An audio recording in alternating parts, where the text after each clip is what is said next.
जय हिंद साथियों, जैसा कि आप सभी को मालूम है, कल 9 नवंबर को 3 शिफ्टों में एसएससी सीपीओएसआई का पेपर संपन्न हो चुका है।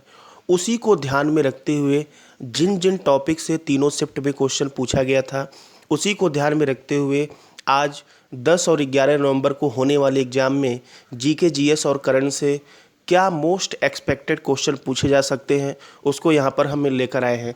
यहाँ पर टॉप 20 क्वेश्चन है।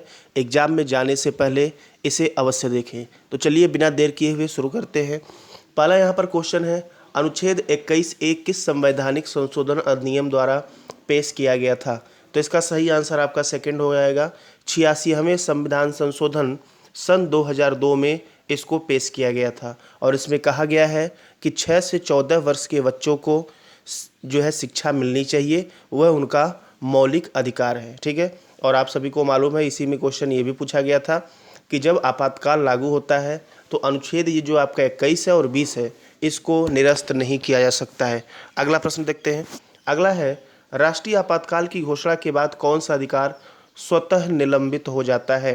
तो यहाँ पर देखिए, ये जो दिया गया है सेकेंड वाला ऑप्शन, अभिव्यक्ति की स्वतंत्रता अर्थात अनुच्छेद 19 में है, ये जो है स्वतः निलंबित हो जाता है। अर्थात आर्टिकल 20 और 21 को छोड़कर सारे आर्टिकल स्वतः निलंबित हो जाते हैं। तो इसका सही आंसर आपका हो जाएगा बी। ठीक है, बात करें आपातकाल की तो 3 प्रकार के आपातकाल का प्रावधान है हमारे संविधान में।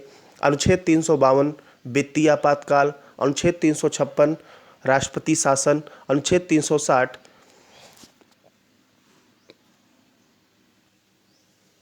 अनुच्छेद 360 वित्तीय आपात होगा। और ध्यान दीजिएगा अनुच्छेद 352 जो है ये वित्तीय नहीं, ये राष्ट्रीय आपात होगा। ठीक है, अगले प्रश्न पे बढ़ते हैं। अगला यहाँ पर दिया है, निम्न में से किस संशोधन अधिनियम द्वारा जीएसटी पारित किया गया था? तो यहाँ पर जो संशोधन अधिनियम था 101वां था संविधान संशोधन, लेकिन यदि बिल की बात करेगा तो 122वां बिल हो जाएगा। बात करें ये किस आर्टिकल में है, तो 279 के ए अर्थात एक में जो है जीएसटी की बात की गई है। जीएसटी एक अप्रत्यक्ष कर है, इसका फुल फॉर्म होता है गुड्स एंड सर्विस टैक्स। ठीक है, और अगर कमेटी की बात करें तो विजय केलकर समिति की सिफारिश पर जीएसटी लागू किया गया था और हमारे देश में जीएसटी 1 जुलाई 2017 को लागू हुआ था और दुनिया में सबसे पहले जीएसटी फ्रांस में 1954 में लागू हुआ था। बढ़ते हैं अगले प्रश्न की तरफ। अगला प्रश्न है, हाल ही में सोनू सूद ने एक किताब लिखी आई एम नो मसीहा, इस पुस्तक के सह लेखक कौन है? तो सोनू सूद भी इसमें थे और उसके साथ साथ यहाँ पर मीना के अय्यर इनके सह लेखक थे। ठीक है, और एक और बुक आपका पूछा गया था ट्रेन टू पाकिस्तान, जो कि खुशवंत सिंह थे। अगला बढ़ते हैं। अगला यहाँ पर प्रश्न है, एंथ्रेक्स किसके कारण होता है? एक प्रकार की ये बीमारी है। यह जो होती है ये जीवाणु अर्थात बैक्टीरिया के कारण होता है। बैक्टीरिया के कारण और हम रोगों की बात करें तो डीपीटी होता है। डी का मतलब होता है डिप्थीरिया, पी का मतलब पर्टूसिस और टी का मतलब टेटनस होता है। ठीक है, और यहाँ पर दिया गया है वायरस की बात करें तो वायरस से फेमस आपका जो है जैसे कोरोना हो गया, काफ़ी फेमस था। चिकन पॉक्स हो गया। ठीक है, फंगस से बात करें तो जो है एथलीट फुट होता है। ठीक है, चलिए आगे बढ़ते हैं और प्रोटोजोआ। ठीक है, आगे बढ़ते हैं अगले प्रश्न की तरफ। आगे अगर देखें तो सिंधु नदी का उत्पत्ति कहाँ से होता है पूछा गया है। इसका सही आंसर पाला होगा। इसका जो है मानसरोवर से इसकी उत्पत्ति होती है जो कि तिब्बत में पड़ता है। चलिए आगे बढ़ते हैं। अगला यहाँ पर दिया गया है, निम्न में से किस तत्व का परमाणु क्रमांक बेरियम की तुलना में अधिक है? तो आपको इस कंडीशन में सभी का परमाणु क्रमांक मालूम होना चाहिए। देखिए यहाँ पर बेरियम दिया है तो बेरियम का 56 होता है। यहाँ पर आयोडीन दिया है, आयोडीन का 53 होता है। यहाँ पर सिल्वर दिया है, सिल्वर का 47 होता है। ब्रोमाइन दिया है, इसका जो है ब्रोमाइन दिया गया है, इसका 35 होता है। और यहाँ पर गोल्ड दिया है, इसका 79 होता है। तो आप ऐसे ही मैच कर लीजिए, ऑप्शन डी यहाँ पर सही होगा। गोल्ड का जो है परमाणु क्रमांक क्या होगा, बेरियम से अधिक होगा। चलिए आगे बढ़ते हैं। अगला प्रश्न है, निम्न में से किसके जलीय विलयन का पीएच जो है 7 होगा? तो यहाँ पर इसका सही आंसर आपका बी हो जाएगा, सोडियम क्लोराइड NaCl। इसका जो है जलीय विलयन पीएच 7 जो है होता है।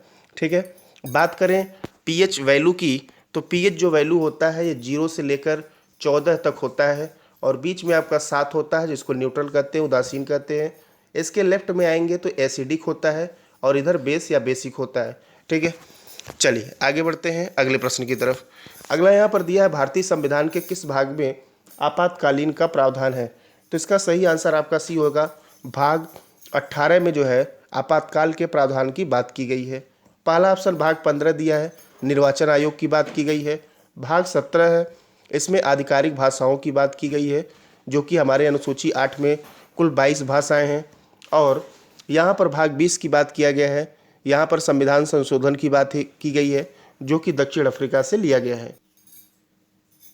अगला प्रश्न यहाँ पर है, राज्यपाल को पद की शपथ जो है किसके द्वारा दिलाई जाती है। तो इसका सही आंसर आपका हो जाएगा उच्च न्यायालय के मुख्य न्यायाधीश के द्वारा जो है राज्यपाल को पद की शपथ दिलाई जाती है।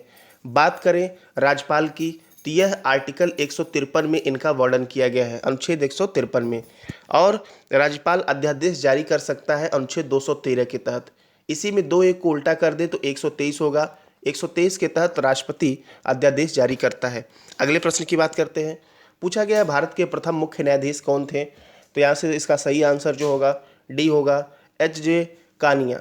ये जो है भारत के जो है प्रथम मुख्य क्या थे, न्यायाधीश थे। बात करें भारत में जो है सुप्रीम कोर्ट के इतिहास की कोर्ट के, तो सबसे पहले रेगुलेटिंग एक्ट 1773 के तहत सबसे पहले जो है सुप्रीम कोर्ट की स्थापना 1774 में कोलकाता में हुई थी। हम वर्तमान में बात करें तो कुल जो है सुप्रीम कोर्ट में न्यायाधीशों की जो संख्या होती है वह होती है 34। 34 में 33 जो है न्यायाधीश होते हैं और प्लस 1 आपका CJI होता है, जिसे चीफ जस्टिस ऑफ इंडिया अर्थात मुख्य न्यायाधीश कहा जाता है। ठीक है, वर्तमान में बात करें, अभी जो है कल ही जो है भारत के 50वें नए मुख्य न्यायाधीश बने हैं, DY चंद्रचूड़ बन गए हैं। और इसके पहले 49वीं थे UU ललित। ठीक है, फिलहाल यहाँ आंसर आपका कौन सा होगा, चौथा। आगे बढ़ते हैं। अगला यहाँ पर प्रश्न है, भारतीय संविधान में कुल कितने संशोधन हुए हैं। तो देखिए अभी तक भारतीय संविधान में कुल 104 संशोधन हो चुके हैं।